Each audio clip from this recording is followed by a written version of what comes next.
नमस्कार सभी को। आज का वीडियो हिंदी में और आज की चर्चा का विषय है नेशनल एजुकेशन पॉलिसी 2020 NEP 2020। वो भी हम बेसिकली फोकस करेंगे इसके जो विशेष फार्मूला को इंट्रोड्यूस किया गया है, जो 5+3+3+4 के रूप में जाना जा रहा है। ये क्या है 5+3+3+4, ये है क्या? तो ये बच्चों का जो पहला 5 साल का स्कूलिंग होगा उसे फंडामेंटल स्टेज कहा गया है, जो फर्स्ट 5 है। 5+3+3+4 वाले फार्मूले में जो पहला 5 साल जो होगा वो बच्चों का फंडामेंटल स्टेज होगा। इसमें बच्चे पहले 5 साल में, जब बच्चों का 4 साल का उम्र होगा तो वो नर्सरी क्लासेस में होंगे।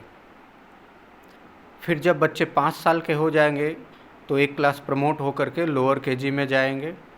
जब बच्चे 6 साल की उम्र पे आएंगे तो वो अपर केजी में जाएंगे।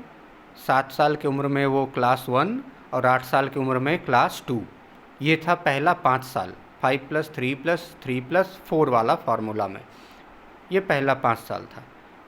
जब बच्चे 4 साल की उम्र में आएंगे तो वो जाएंगे नर्सरी क्लास 5 साल, लोअर केजी 6 साल में, अपर केजी 7 साल में क्लास 1, 8 साल में क्लास 2। अब जो पहला 3 है 5+3+3+4 में जो पहला 3 है, उस पहले 3 वाले जो ड्यूरेशन है, जो टाइम पीरियड है पहले 3 साल का, उसे प्रिपैरेटरी स्टेज कहा जा रहा है।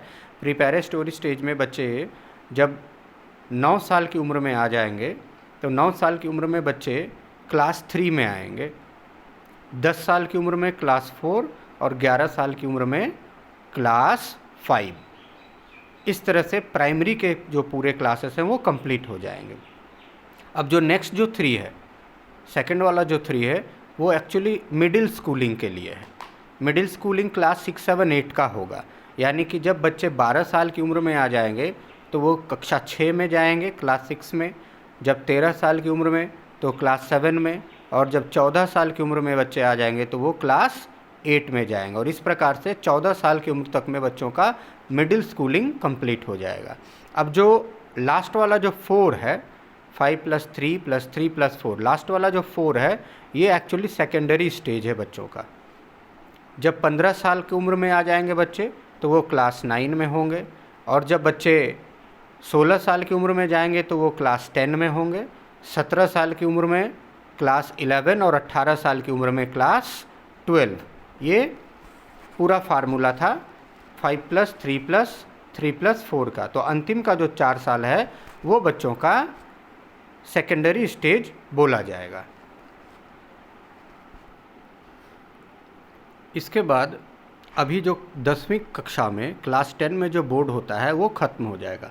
क्लास 10 में कोई बोर्ड एग्ज़ाम नहीं होगा, केवल 12वीं की परीक्षा को ही बोर्ड कहा जाएगा। 12वीं की परीक्षा जो होगी उसे ही केवल बोर्ड एग्ज़ाम कहा जाएगा। और एमफिल की जो डिग्री है, अभी एमफिल की जो डिग्री चल रही होती है, वो एमफिल की डिग्री पूरी तरीके से बंद हो जाएगी। उच्च शिक्षा डिग्री कोर्स जो होगा वो 4 साल का होगा, और कक्षा 5वीं तक की जो शिक्षा बच्चों को दी जाएगी वो उनके मातृभाषा में ही दी जाएगी। 9वीं से 12वीं तक की जो परीक्षाएं होंगी वो अब सेमेस्टर में होंगी। सेमेस्टर मतलब 6-6 महीने में। 9वीं से 12वीं तक की परीक्षाएं 6-6 महीने में कराई जाएगी।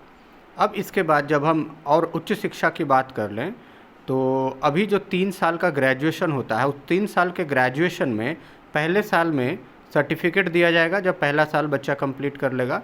दूसरा साल कंप्लीट करने के बाद डिप्लोमा, और तीसरा साल कंप्लीट करने के बाद आपको डिग्री दिया जाएगा। ये होगा उनके लिए जो उच्च शिक्षा डिग्री कोर्स नहीं करना चाहते हैं। जो उच्च शिक्षा डिग्री कोर्स करना चाहते हैं उनके लिए 4 साल होगा, और 4 साल में जो पढ़ाई करेंगे, जो 4 साल वाले कोर्स में पढ़ाई करेंगे, वो 1 साल में एमए कर सकते हैं। ठीक है। और एमए करने के बाद सीधे पीएचडी में एडमिशन ले सकते हैं, क्योंकि एमफिल की डिग्री बंद कर दी गई है। तो एमए करने के बाद सीधे पीएचडी में एडमिशन लिया जा सकता है। और सबसे इम्पॉर्टेंट बात क्या है कि अभी ऐसा है कि जब हम कोई एक कोर्स कर रहे होते हैं तो दूसरे कोर्स को करने के लिए हम एलिजिबल नहीं होते हैं। कोई भी एक रेगुलर कोर्स में जब हम होते हैं तो दूसरे कोर्स को करने के लिए एलिजिबल सक्षम नहीं होते हैं। तो अब क्या नियम इंट्रोड्यूस किया जा रहा है कि अगर आप कोई एक कोर्स ऑलरेडी कर रहे हैं जो रेगुलर कोर्स है और आप कोई दूसरा कोर्स भी करना चाहते हैं, तो एक निश्चित समय के लिए अपने आप जो कोर्स कर रहे हैं उससे ब्रेक ले करके आप जो नया कोर्स करना चाहते हैं उसको कर सकते हैं, और उसको समाप्त करने के बाद, पूरा करने के बाद आप पुनः आकर के अपना ये पुराना वाला कोर्स जो है जहाँ पर आपने ब्रेक लिया था वहीं से पुनः आरंभ कर सकते हैं। ये कुछ विशेष सूचनाएं थी हमारी नई जो शिक्षा नीति है सरकार के द्वारा बनाई गई है NEP 2020, जो कि लागू होने वाली